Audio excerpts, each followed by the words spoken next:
Okay, so now I have gone through and I have changed all the anchor points and all of the stretch points to what I think works best, and I will show you exactly what I did. So let's start with the start. I did add a text element to my header. I'm just calling this number guess. You can name it anything creative that you want to call it. I just am descriptive for the purposes of this particular lesson. I also have fiddled with the stretch on each of my objects and the anchor points. So right now, that one is not exactly the same as the other. So I'm going to change this so that it matches. One thing you'll run into, which is what I just fixed just now, is my guess background and my text for my guess are two independent things. And if I set them to something different and one shrinks and the other one doesn't, they're going to stop lining up. So I have to make sure that whenever I change one, I change the other. Anyway, so here's what I just decided to do with these. And on this main screen where I give the instructions and I tell them to start or quit, I went to my guest background and I made it stretch along the bottom.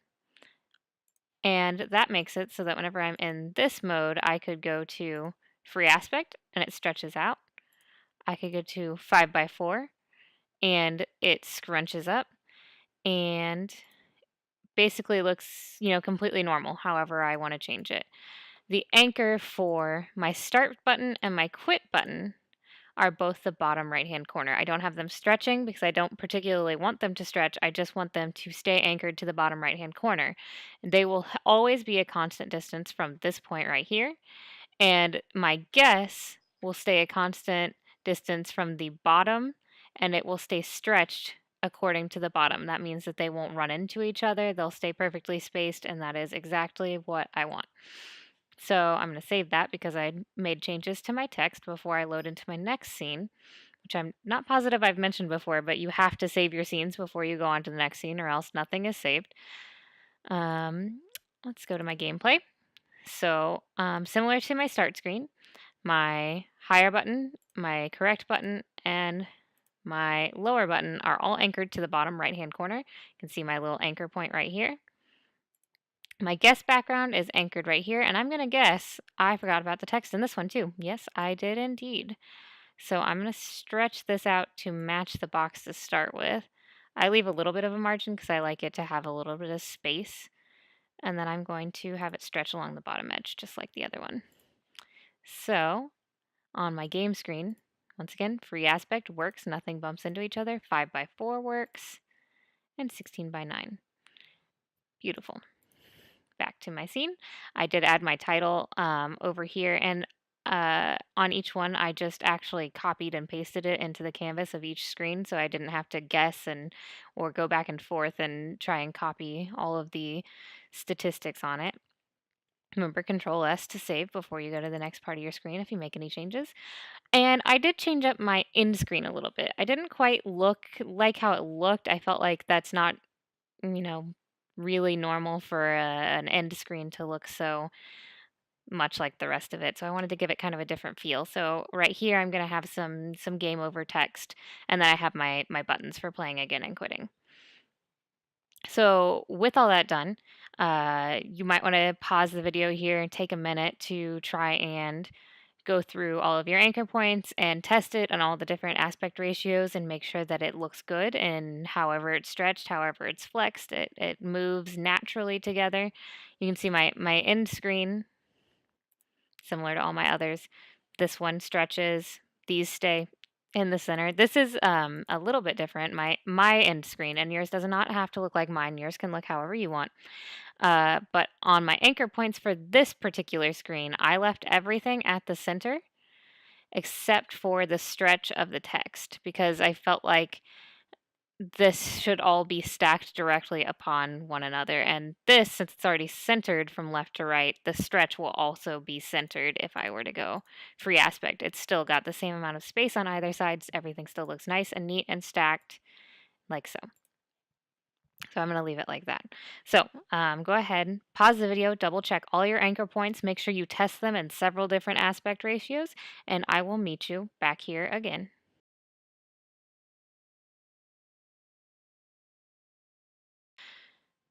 Now that you have everything all set up and your anchor points work and you have tested it, if you followed my directions, everything should be smooth. Now, you might be wondering, how do you actually play the game? So say I were to go to my start game and I go to my game and I hit play. Right now, I've got nothing, right? Like I can hover over the start button, I can hover over this quit button. They don't do anything right here. And we've still got our debug.log stuff, and we will figure out how we're going to change that later. Right now, let's worry about the flow of the game. So what we want to be able to do is to have the player load into the start game, go to the gameplay section, and then go to the end game, and then from there, be able to start again. We want to make it a nice, clean flow between all of the scenes. You never want to have scenes that aren't connected to anything else because basically they're just taking up space inside of your files and you don't need that. You want it to be nice and smooth and logical. So, first step is we need to come up to File and then Build Settings. We need to add some scenes to our build right here. So you can do it a couple of ways. You can drag and drop. You could click Add Open Scenes. I'm just going to drag and drop because I know exactly what order I want them in. You see these are checkmarked. There's a deleted scene here. There was one I deleted earlier on in this tutorial. And they have numbers assigned to them. Whenever you're dealing with scene builds, they always start with 0.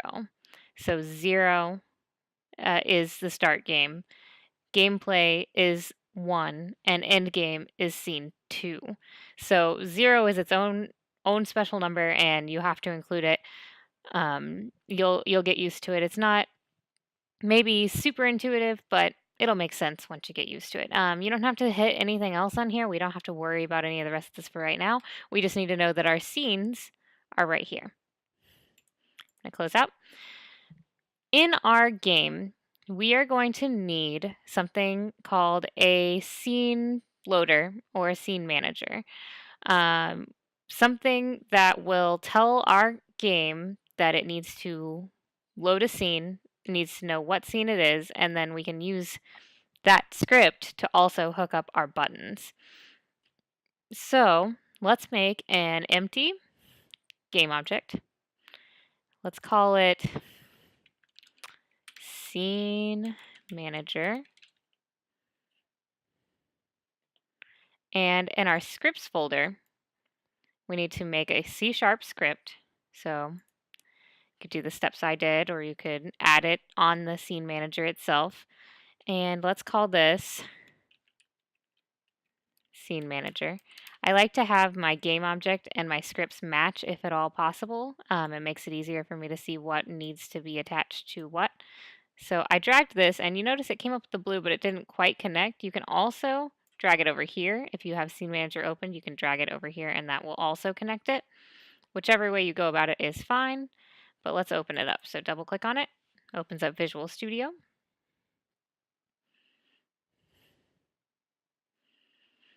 And it's just a blank script. There's nothing in here. This is the first time we're going to start editing our namespace. Our namespace needs to be changed because for us to grab the code that Unity knows for scene management, we have to add the dictionary for scene management. Essentially, you can think of each of these as a collection of codes that Unity will start giving, or that Visual Studio will start giving you tooltips for. So the only reason it knows what void start is because it's got these up here telling it this is the dictionary you need to look at to look up this particular information. So here, we're going to add another namespace. So I'm just going to hit enter once, and we are using, and we're going to be using something from the Unity engine. Surprise, surprise. And we're going to add a period.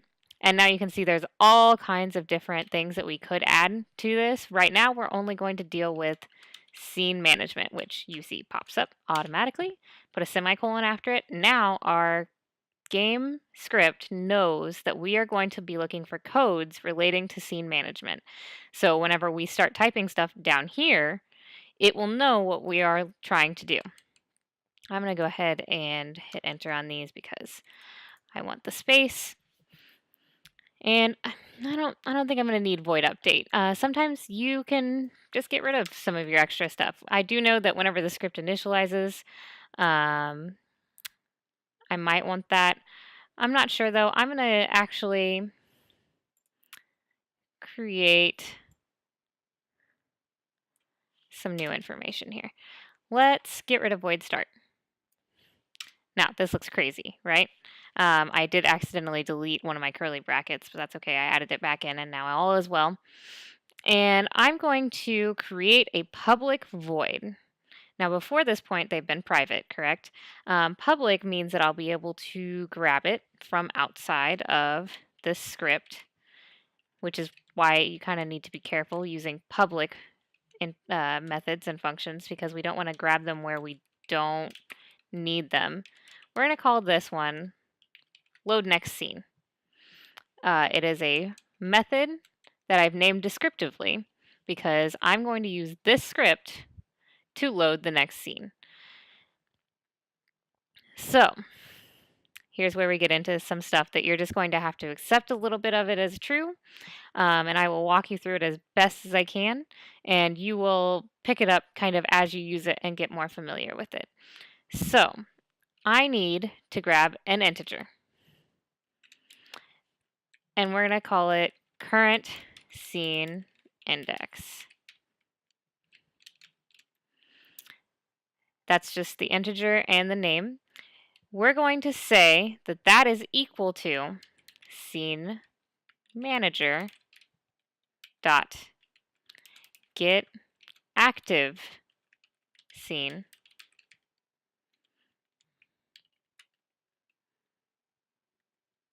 dot build index. Okay, things look a little bit different because I was having trouble. You might have noticed that this was grayed out. It wasn't loading quite properly. So I took everything on, I closed everything out. I saved everything. I went back in. And then I actually, just in case this was the issue, I did rename this game object to scene loader and my script to scene loader, and I double checked. Actually, what I did, I didn't rename the script because, as I told you at the very beginning of this series, reloading or renaming a script makes it not match up with this, and it's too dicey that way. I just deleted the script and retyped it out because it took like 30 seconds to do that. So I renamed it scene loader just in case it was interfering with this class right here. I don't think it was, but just in case, it's best not to get stuff like that kind of crossed. So I have all this typed out, and let me tell you what all this means. As best as you will understand it at this point, we are naming a variable. That variable is an integer because we know we're looking for what number of the build index that we need. So remember back here, whenever we went to our build settings, these numbers are our build index. The build index 0 is start game, build index 1 is gameplay, and build index 2 is end game. So over here, we're looking for an integer. We're going to call it the current scene index. We're going to get that number by finding our scene manager. We're using something built into that called get active scene, which will tell Unity to check, hey, which scene is currently running. And that is a function, so it has parentheses. And within that, we are looking for the build index number specifically. We're not looking for the name. We're not looking for anything else. We're just looking for that number. So once we have all that done, now we're going to tell it to grab that scene manager again. We're going to load a scene. And here's where we're going to use that integer that we just made. We're going to use current scene index right here because we've told the code, hey, find out which screen we're on, which scene index number we're on, and tell me what it is. And now what we know what it is, we're going to say, hey, scene manager, now that you know what that number is, let's take that scene build index and let's add 1 to it. So what'll happen is if we have this attached to a button that says go to the next scene, it will say, okay, we're on build index 0, and we need to go to build index 1 because 0 plus 1 is 1. So it'll move us up to the next scene, which is exactly what we want for load next scene. So this is a custom method that we have made just for this to work. So let's save all that and then come back to Unity. And let's look at our buttons.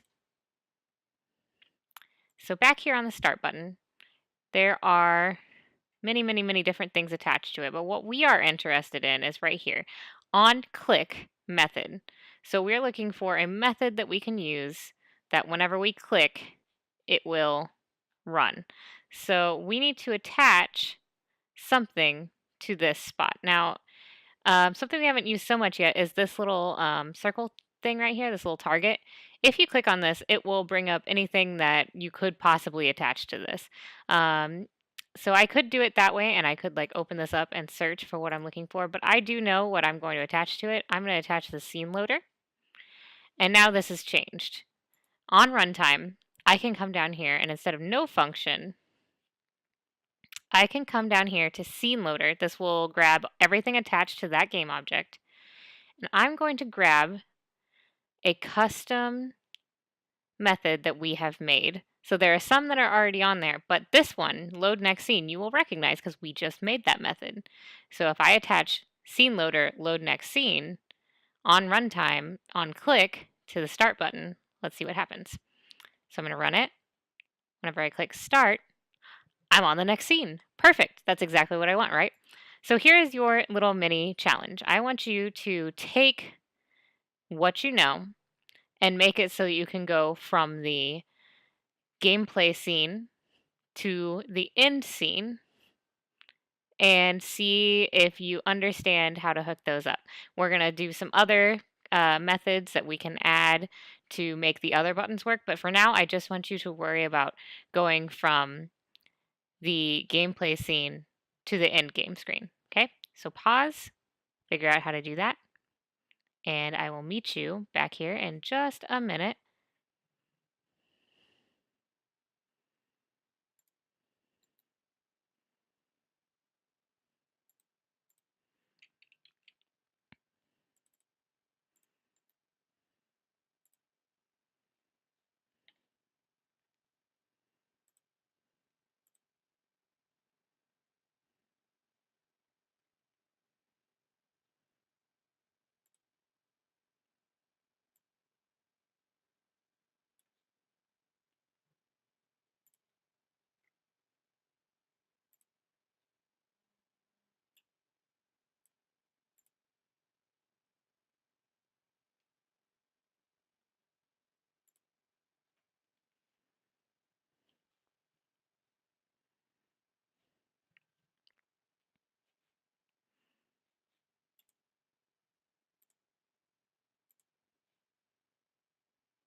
Okay, so if you figured this out correctly, what you could have done, this is the process that I used for this, is I started on my start game, I copied the scene loader by right-clicking on it and clicking copy, and then I opened up my gameplay scene, and I pasted it into my gameplay scene. On my gameplay scene, something I forgot to cover is on this on click, I'm going to mess with the lower button because it won't hurt anything. To get that to pop up, you need to hit the plus sign. If you figured that out all on your own, then fantastic. If you didn't and you had to look it up, that's also fantastic. If you weren't sure and you had to ask me, that's fine. It's not exactly intuitive, and I should have mentioned it, so my bad. But that is how you get that to pop up. and then you drag the scene loader object, not the script, object onto this, and then add the function like so. So the reason we wrote this way, the reason we are taking this to get our current scene and then add a number to it to load our next scene is so that if we were to say add a scene between our gameplay and our end game, we wouldn't just have to go through our code and say, load scene 0 or load scene 3. We wouldn't have to change all of those things. Now it will just say whatever is the next thing in the build order, I will load. If you wanted to load a specific scene and you call it by a build index number, you may run into some struggles where you have to go back in and change a bunch of stuff around every time you add a new scene or add a new part to the game. So this way it is much more flexible. If we were to add stuff, we would be able to work around that.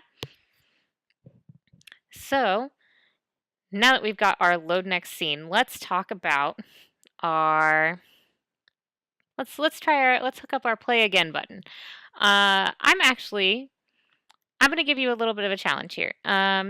Real quick before I type it, I'm just going to tell you what I'm going to do and see if you can maybe use a little bit of Google knowledge or look at the Unity scripting reference to try and figure it out. The scripting reference for scene management or scene manager.load scene. Any of that will help you get to where you need to go. But I'm going to make a public method that will hook up to my play again button. And I'm going to make a public method that will hook up to my quit button. That way I have everything all figured out, so I'll have my flow and I'll be able to work my way through the whole thing. So pause for a second if you think you can figure it out. I'm pretty sure you can. But pause and see if you figure out what you need to write.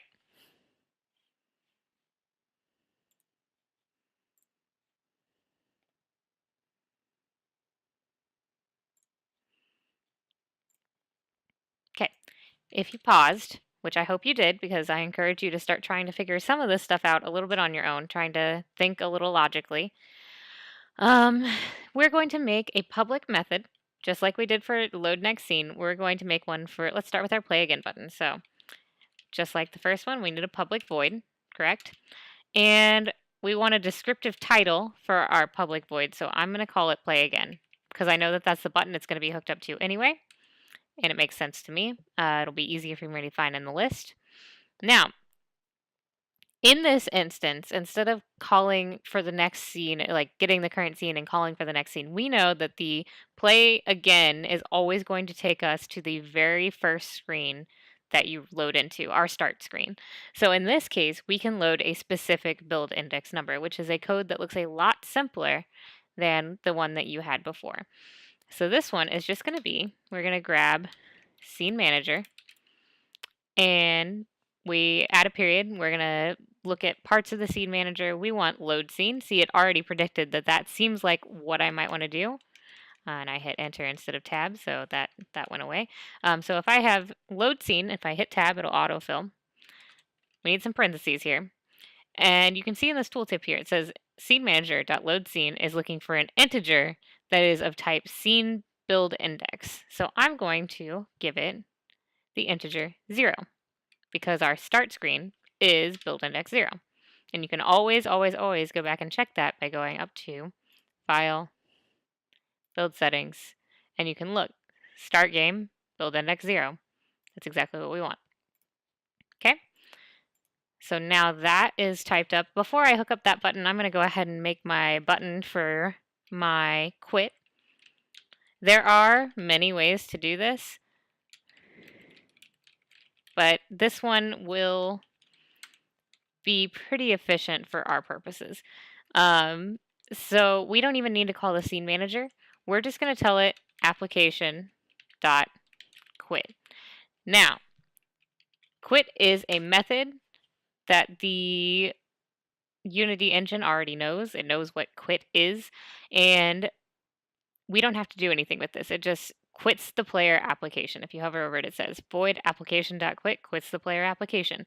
What will happen though is whenever we hook this button up, it will not quit in the Unity editor because we don't need it to quit in the Unity editor. So you will not necessarily have the interaction of it quitting within here, but do know that this is the correct code. This will just make it quit. So if I were to come back into my game, I'm not going to worry about our higher and lower buttons yet. We'll worry about those in a little bit. Let's go back to our start game, save our changes before we leave. Quit button. So if we scroll down here, this list is empty.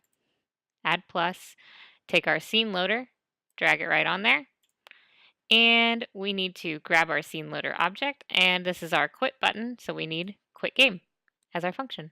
Now, whenever we hit either one of these buttons, they both have a functionality. They will both work exactly the way they are expected to act. Gameplay we don't quite have all done yet, but we do have some methods that we are ready to hook up to our end game. We're going to hook up our play again button. So we don't have our scene loader yet, so I'm going to paste that right in here. And I don't need it childed to anything, so I'm just going to drag it down so it's not under the canvas. It's part of its own thing. Okay, so which one was I doing? Play again? Play again button. Drag this on over. You always have to have a scene loader in or something with your scene loading script attached to it. I like to have it as a separate thing so you know exactly where it is. This is play again button, so I need the play again function. You can see how descriptively naming things very much helps. Plus sign, scene loader, and quit game. Okay, so now whenever we were to play this game, we have a way to cycle all the way through our game. So if I were to, I could just play it from right here because I know if I hit this play again button, it takes me to the start. If I hit start, it takes me to this. I don't have these hooked up just yet because we're going to play around with a little bit of information here. But if I hit correct, it will take me to the last screen. And now we have a perfectly loaded series of screens that now we just have to fill in with information. And then we will all be all set to move on.